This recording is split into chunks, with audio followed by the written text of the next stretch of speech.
lo básico que necesitan para resolver el taller 5. El taller 5 es un modelo matemático sobre finanzas públicas del gobierno.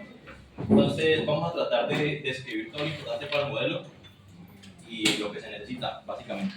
Entonces, voy a empezar. Básicamente, lo que nos preguntamos acá en este modelo es qué pasa cuando un gobierno pues, modifica los impuestos. Digamos que lo que buscamos tratar en esta parte es como una contraparte un poco a los modelos neokeynesianos que normalmente pues solemos tratar. Y acá pues nos apartamos un poco de que la deuda pues debe estar en una relación de equilibrio que se sostiene sobre pues ya saben ustedes optimizaciones y demás microfundamentaciones, y lo que vamos a hacer acá es trabajar un modelo digamos que de una perspectiva crítica pero matemático. Entonces básicamente este modelo sale como de las postulaciones de Lerner. Si ustedes se acuerdan de Lerner, Ava Lerner, uno trabaja en micro 2, acá me pongo un paréntesis.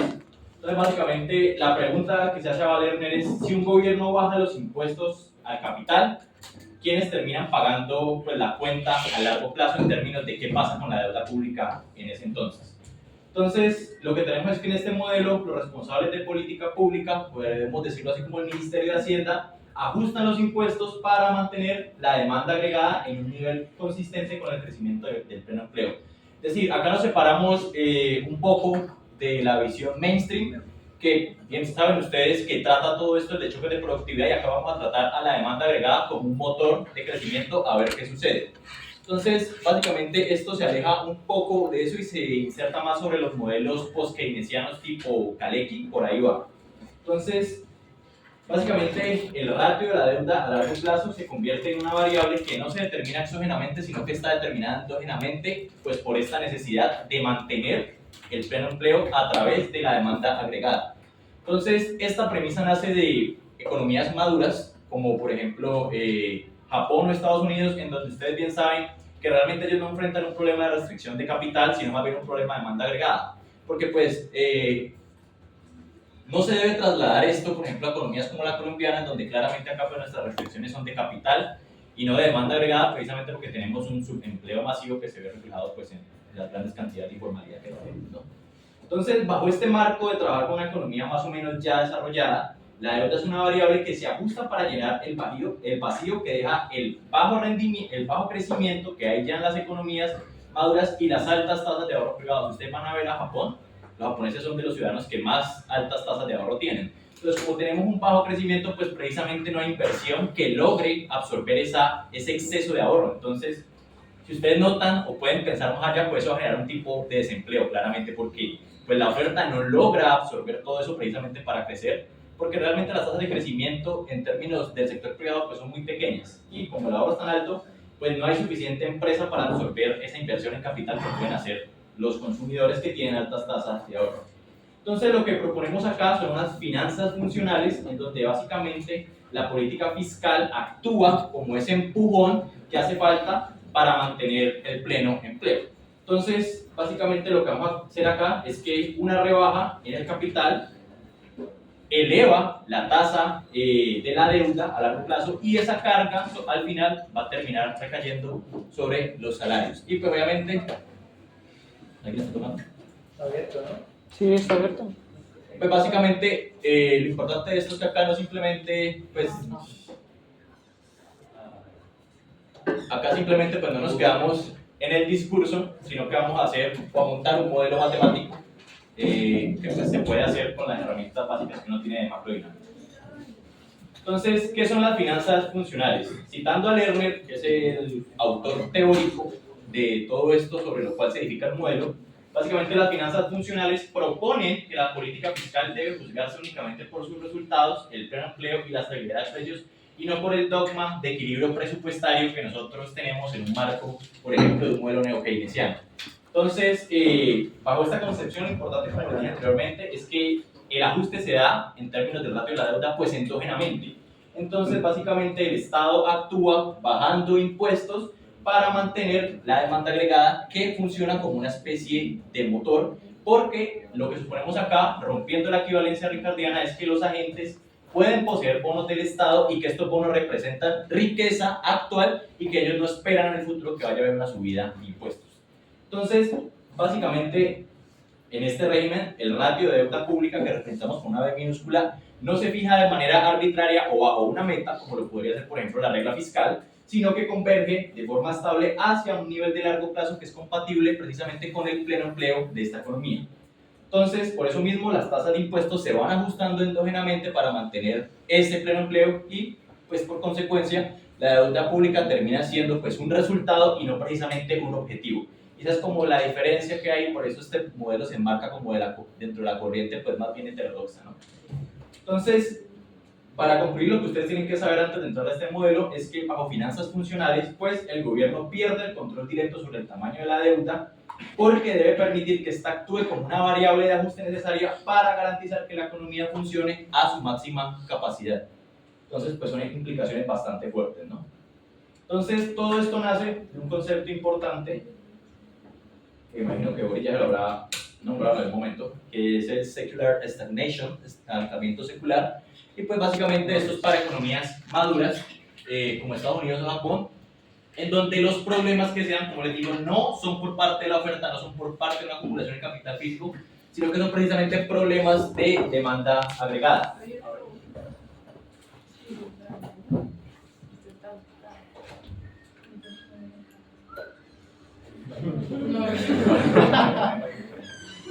Son problemas de demanda agregada precisamente porque existe una alta tasa de ahorro privado.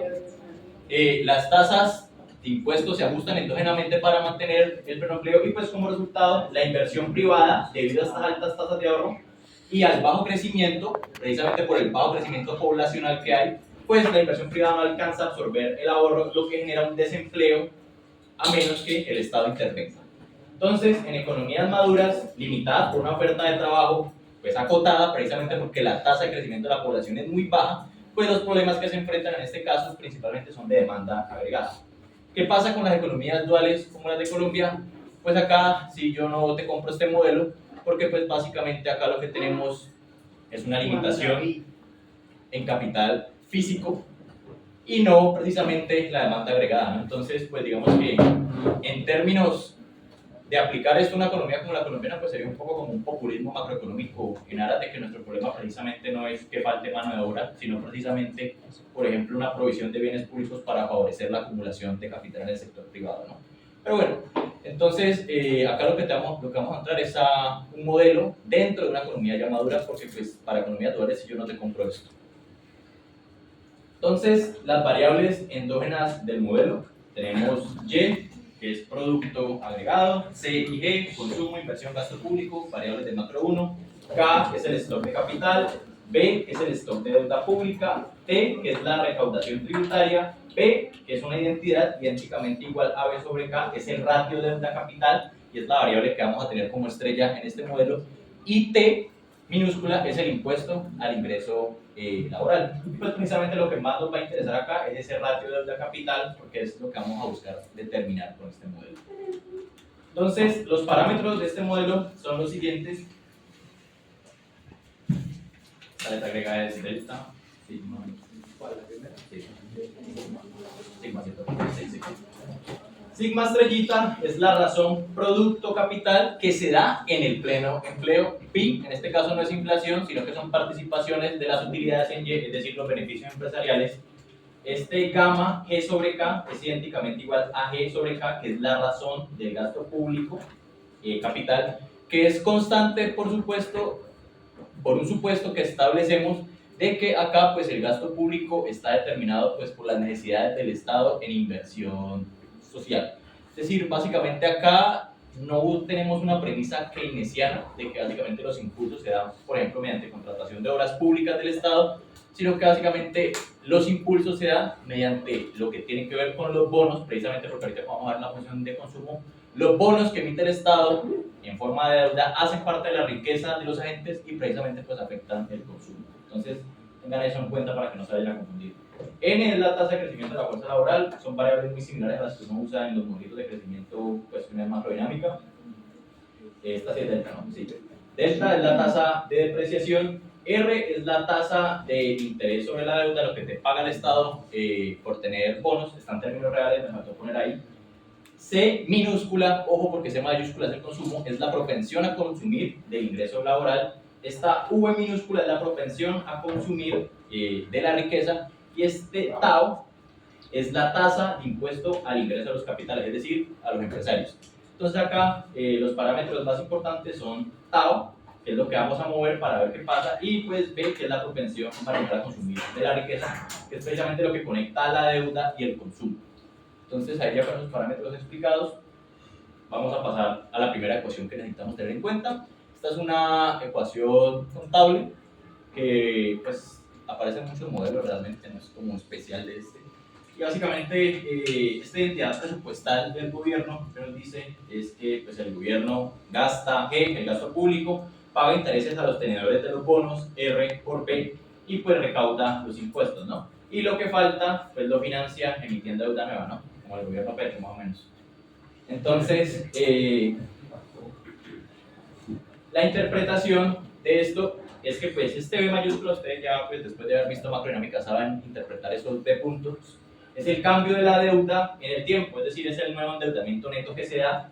Ese R por B pues precisamente son los egresos totales, porque R por B es lo que le pagan los tenedores de bonos y G pues es el gasto público. T en ese caso pues son los ingresos, y pues acá está esta desigualdad que es fácil de entender, ¿no? Si R por B más G es mayor que T, pues hay déficit y la deuda crece. Como les digo, esta fórmula pues es de contabilidad pura, y normalmente casi todos los gobiernos, casi todos los modelos suelen modelar el gobierno a partir de esta ecuación, pues generalmente.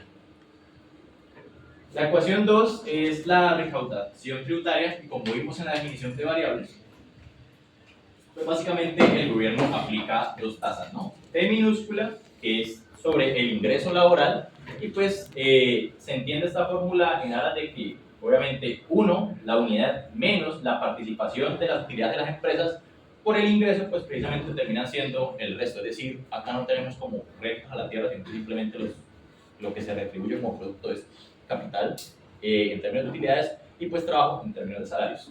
Entonces, eso para que entiendan esa partecita de acá. Tau es el ingreso sobre el capital, que tiene dos componentes, es decir, esto grava dos cosas. Grava tanto las utilidades de los empresarios, P por Y, y grava también a los ciudadanos que poseen bonos mediante R y B. Es decir, este Tau está dirigido a gravar tanto a los empresarios, tanto a los agentes que tienen bonos.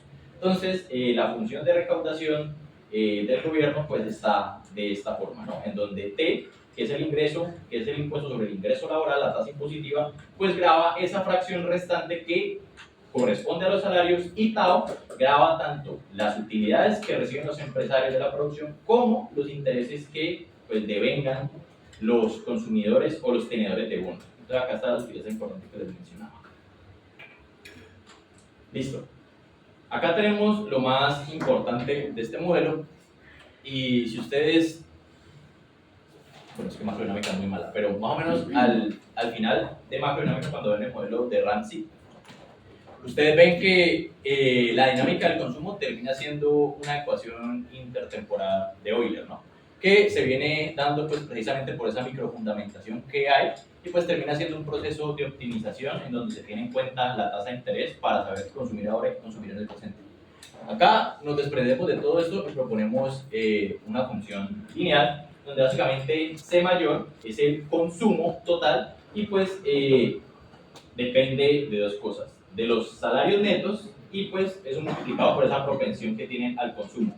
Y acá está la parte más importante, que es esta de acá, en donde básicamente K más B dentro de la función de consumo se tiene como la riqueza que tiene ese agente. Es decir, como ustedes notan acá, por acá en ninguna parte hay tasas de intereses de manera intertemporal, por lo que se supone o suponemos que básicamente la riqueza total se usa para consumir en el día de hoy. Es decir, los agentes no optimizan pensando que en el futuro les va a subir los impuestos, y guardando obviamente pues cierta parte del ingreso para que después en futuro pues trae valor presente, no rompan esa equivalencia de cantidad.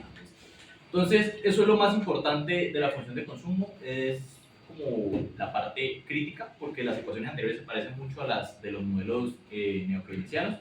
Y pues básicamente eso es lo clave. Entonces vamos a entrar acá a explicar un poco por qué es pues, tan distinta la función neoclásica. Entonces, primero, como les dije, no hay optimización ni microfundamentaciones. El consumo depende de los ingresos disponibles y de la riqueza actual. Es decir, no hay planes futuros perfectos o tasas de interés precisamente pues, como para prever en términos de la equivalencia barro-ricardiana si en el futuro van a aumentar los impuestos. Los bonos públicos estimulan el consumo privado porque pues, ustedes bien saben, y han visto hace poco que las cosas que ha hecho el Ministerio de Hacienda, los bonos como tal pagan dos cosas, ¿no? El cupón al vencimiento y las tasas de interés mensuales, ¿no? Entonces, cada pago mensual pues se pone dentro de la riqueza y esa es la idea de este modelo. Es decir, acá no funcionamos como si los bonos fuesen una especie, bajo la concepción de Nelson, y siguen como un cupón cero, donde simplemente pagan al término de vencimiento un valor, sino que acá pagan mensualmente. Esa es la idea clave que tener en cuenta. Y pues precisamente, como los hogares no ahorran esperando impuestos futuros, este modelo rompe con la equivalencia ricardiana. Entonces, si la deuda sube, es decir, se emiten más bonos, pues obviamente sube la riqueza porque los bonos hacen parte de la riqueza y por lo tanto sube el consumo porque dentro de la función del consumo los agentes son tenedores de bonos. Esto obliga al Estado a controlar, pues obviamente esa dinámica de esos shocks o esos impulsos que se dan a la demanda agregada, pues manejando los impuestos para evitar un sobrecalentamiento excesivo de la economía que lleve a inflación. Entonces, básicamente esto es como lo principal del modelo y es que básicamente esta función de consumo permite determinar cuántos impuestos se debe alcanzar para alcanzar el pleno empleo, pero no para pasarse del pleno empleo y operar por encima de las capacidades potenciales de la economía. Entonces, en síntesis, convierte al ahorro privado en una variable que el Estado regula mediante la política fiscal para garantizar que la demanda sostenga esa parte que falta para llegar precisamente al pleno empleo. ¿Alguna duda hasta ahí? Muy heterodoxo este modelo, la verdad. ¿Cuántas puedes compartir diapositivas al ejemplar también, a medida que estamos en detalle, como para hacer la idea de lo que estás explicando? Acá tenemos una ecuación importante, que pues es la ecuación macroeconómica fundamental, ¿no? Es una economía cerrada, que es Y igual a C más I más G. Y lo que hacemos acá, dividiendo por K, importante, no es precisamente para sacar los términos per cápita, sino para trabajar este modelo en términos de ratios o proporciones, para que lo entiendan más fácil. Entonces lo que hacemos es a la ecuación macroeconómica fundamental normalizarla por K para trabajar con precisamente esas proporciones o ratios pues, de las variables macroeconómicas, ¿no? Entonces, el primer ratio, el ratio producto capital, es igual a este sigma estrella, que es como ese ratio que permite precisamente hallar el pleno empleo. El ratio inversión capital, pues este se parece un poco más al modelo de Solomon. Básicamente, el ratio inversión capital es este de acá, y sobre K es igual a N, pues más la tasa de depreciación, ¿no? Entonces, el porqué de esto es básicamente porque en un crecimiento estable con pleno empleo, pues la inversión bruta debe cubrir dos necesidades. La primera es el crecimiento de la fuerza laboral y pues la segunda es la depreciación del capital, ¿no? Tercero, el ratio gasto público capital, que sobre K lo representamos con gamma y pues representa el tamaño del gasto público en relación con la capacidad productiva que tiene la economía. Y como les dije hace unas diapositivas atrás, se toma como exógeno, aunque pues su valor pues, obviamente va a terminar afectando el resultado final porque pues, hace parte de esa igualdad del ratio producto capital, que es la variable que buscamos, pues en este caso como hallar la ideal para que sea pues coincidente con el pleno empleo, dadas las capacidades productivas de la economía. Entonces, pues, como les dije, en lugar de la premisa que inician a usar las obras públicas para emplear gente directamente, este modelo lo que hace es ajustar impuestos y transferencias para que el consumo privado pues sostenga el empleo de la economía. Y esa es la idea, no vayan a confundir con las ideas que inician. Bien, acá viene algo que ya me toca echar tablero.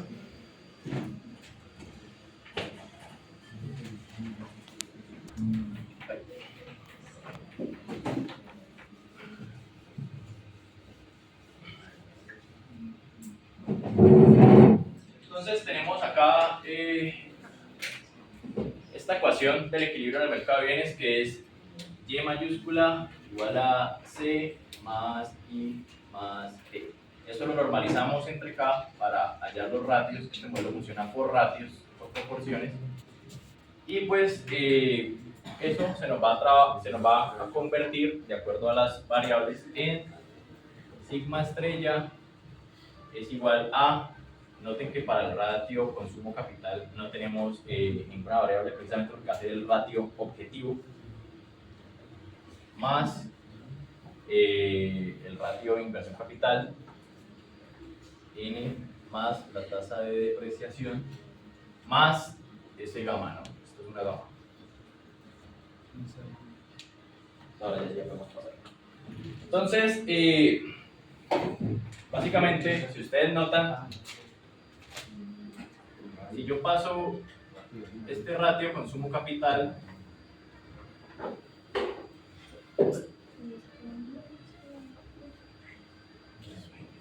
pues ahí ya tenemos lo primero importante, y es la condición de pleno empleo. Y es que básicamente el lado izquierdo, este ratio sigma estrella, que recuerden que es el ratio producto o ingreso o capital, pues básicamente representa la parte de la capacidad productiva que no es consumida por los hogares. Es decir, esa diferencia entre el ratio producto capital menos el ratio consumo capital, pues esa diferencia que los hogares no consumen. Y el lado derecho representa quién debe absorber ese excedente, pues precisamente para que haya una igualdad, ¿no? Entonces ese excedente que no llega a ser consumido por los hogares, que es la diferencia entre estas dos cosas, pues precisamente tiene que haber alguien que absorba eso para que se cumpla esta igualdad. Entonces, básicamente ello lo debe absorber o el consumo del gobierno, que es esta gama, que es el ratio gasto público capital, o lo debe absorber los privados con el ratio inversión privada capital. Esa es la idea.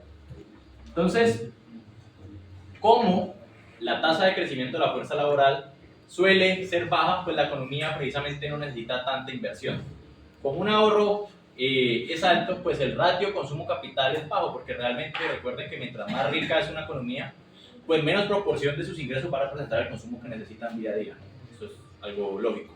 Entonces, como el lado izquierdo en economías maduras va a terminar siendo mayor que el lado derecho, inevitablemente va a haber un desempleo, por lo que el Estado, para evitar ese desempleo, debe actuar precisamente sobre esta variable para estimular el consumo. ¿Me entienden eso? ¿Hay alguna duda con eso? Eso es clave tenerlo en cuenta y entenderlo. Dijiste que el lado izquierdo va a ser mayor al lado derecho. El lado izquierdo, sí, porque digamos que este, que es el ratio producto capital, suele ser mucho mayor que el ratio consumo capital, porque en una economía rica los ingresos que tiene la gente pues no van mucho en su proporción o en su porcentaje destinado al consumo, porque precisamente no necesitan tanto para suplir su consumo. Entonces este ratio de consumo capital suele ser bajo, por lo que acá hay una diferencia que básicamente lo digo allá, que es lo que es excedente productivo, que de alguna u otra manera, para que no haya desempleo, tiene que ser pues se tiene que absorber por los privados o por el gasto público. Entonces, como la tasa de crecimiento suele ser baja, pues no hay mucha intención para que se invierta, por lo que la premisa del modelo es que el gobierno debe actuar estimulando ese consumo precisamente para que esta diferencia se reduzca y que este lado no sea mayor que este de acá y se cumpla la igualdad. Bien. Acá llegamos a algo clave, y es la regla de las finanzas funcionales, que es básicamente qué tasa de impuestos debe tener o establecer el Estado para que haya pleno empleo. Entonces, elementalmente acá la pregunta que nos hacemos es cuál es la tasa impositiva sobre el ingreso laboral que asegura, bueno, obviamente lo que nosotros podemos hacer acá es despejar esto, ¿no? Entonces, sobre K, y pues queda igual a esta parte que les puse acá. A C sobre K pues igual a sigma cuadrado menos n más eso menos el gamma. Entonces ahora ya tenemos como variable principal este ratio. Entonces, básicamente lo que nos preguntamos acá es cuál es la tasa impositiva sobre el ingreso laboral que asegura que se cumpla esa igualdad, que es precisamente lo que necesita para que la economía tenga pleno empleo. Entonces, básicamente para hallar esa regla, que es esa T, que es la regla de finanzas funcionales, así se llama, pues básicamente tenemos que trabajar con la ecuación 3. Y acá también toca tirar tablero, te voy a borrar esto. La voy a escribir un momentico. Ecuación 3 es consumo en mayúscula igual a consumo en minúscula. Bueno, no es consumo, es propensión marginal de propensión empleada. 1 menos P 1 menos pi, recuerden que ese pi no es inflación, sino de utilidades de los empresarios, y más la propensión a consumir por parte de la riqueza, que es igual a K más P. Listo. Entonces necesitamos esa ecuación, ahora sí nos devolvemos. Y básicamente lo que tenemos que hacer acá es encontrar el ratio consumo capital, precisamente, ¿no? Entonces lo que vamos a hacer es trabajar con esa ecuación 3 y la vamos a normalizar por K para, pues precisamente, hallar ese ratio consumo capital, que si ustedes notan, pues es lo que necesitamos acá. Este C sobre K no lo tenemos por ningún lado, eso es lo que vamos a hallar acá con esa ecuación de consumo. Entonces, yo normalizo esto, a mí se me ocurre, por ejemplo, separar esto, recuerden que este es el C minúscula, no lo vayan a confundir. 1 menos pi, y sobre K se me ocurre separar esa fracción, más B, K más los bonos sobre K. O sea, lo único que hice fue separar la fracción. Entonces acá yo ya tengo un ratio, si ustedes lo notan, esto es un producto. Este Y sobre K, si me han prestado atención, 1 menos T, 1 menos pi, pues ese Y sobre K es igual a sigma estrellita, ¿no? Por acá le pinto. Y pues por otra parte acá se me ocurre también, por ejemplo, separar esto. B sobre K, sobre K, más B sobre K. Listo. Entonces, si nos doblemos un poco, acá cuando definimos las variables, pues noten que acá tenemos otro ratio, ¿no? Este B minúscula, que se va a ir por acá. Entonces, cuando yo sigo esto, para encontrar el ratio consumo capital, que es la variable que me interesa en este caso a partir de la función de consumo, pues yo tendría algo como B, recuerden que esto es B, más B y B minúscula por este ratio. Y ya, pues lo único que se me ocurre sería como sacar un factor común acá para tener las cosas más ordenaditas. Entonces C, recuerden que estamos en minúscula, 1 menos T, 1 menos pi, el sigma estrella, que es el ratio ingreso capital, más un B, factor común de 1 más B. Y listo. Allá tenemos una primera forma para ese ratio.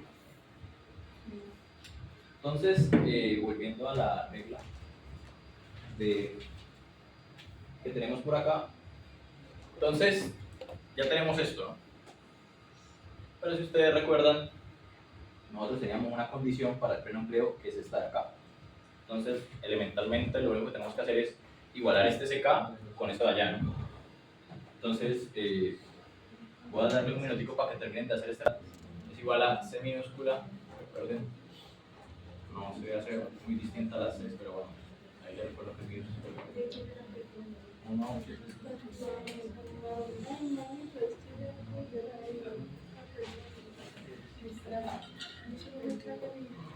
¿Qué letra es esa, amigo? ¿Cuál? Esa es un V. Sí. ¿Esto? Es la V. Sí, me perdonan las letras. Es la V. ¿Y toca encontrar el nuevo sigma?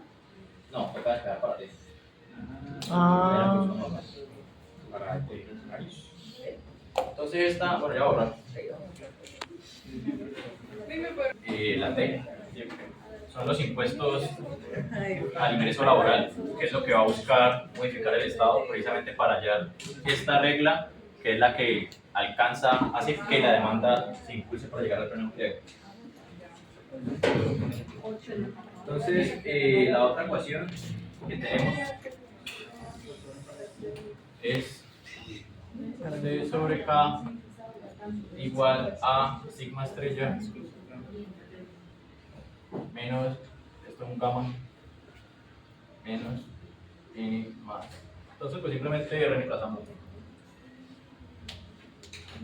Entonces es C 1 menos T 1 menos pi de sigma estrella más, recuerden que esto es una V,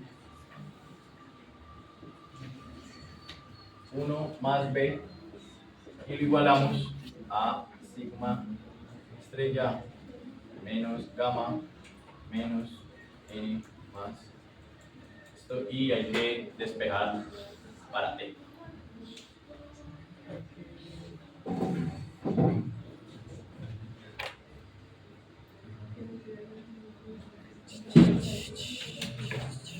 Entonces, lo primero que yo puedo hacer acá, por ejemplo,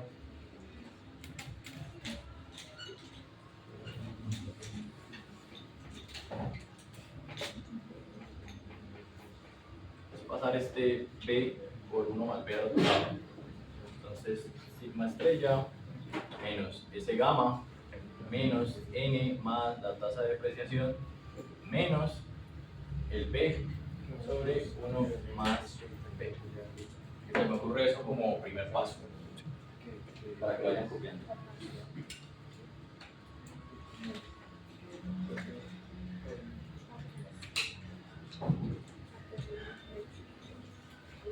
Tenemos que despejar T.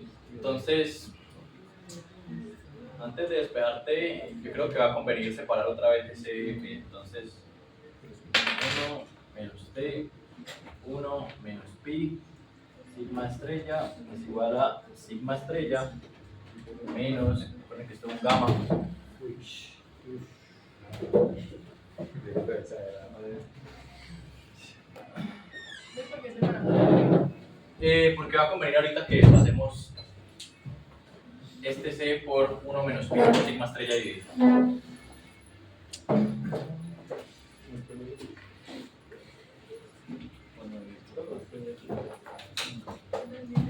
Entonces, como buscamos despejar esta T, pues lo que vamos a hacer es pasar este C por 1 menos pi por sigma estrella al otro lado.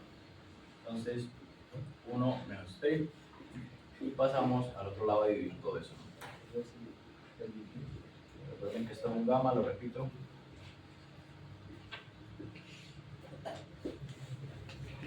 Esto es una V.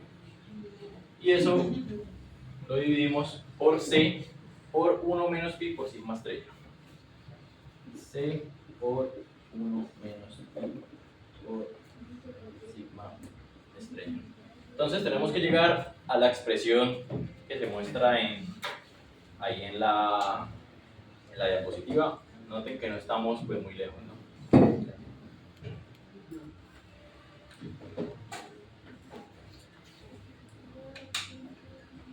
Entonces, si ustedes notan, en la regla hay como dos partes, ¿no?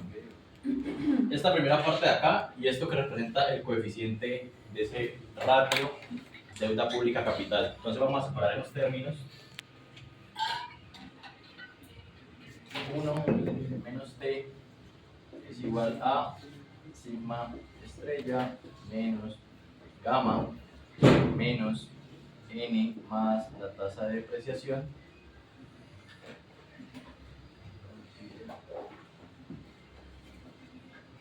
menos B. la idea es separar todo lo que acompaña ese ratio, deuda capital. Y eso pues lo dividimos sobre 1 menos pi por sigma estrella.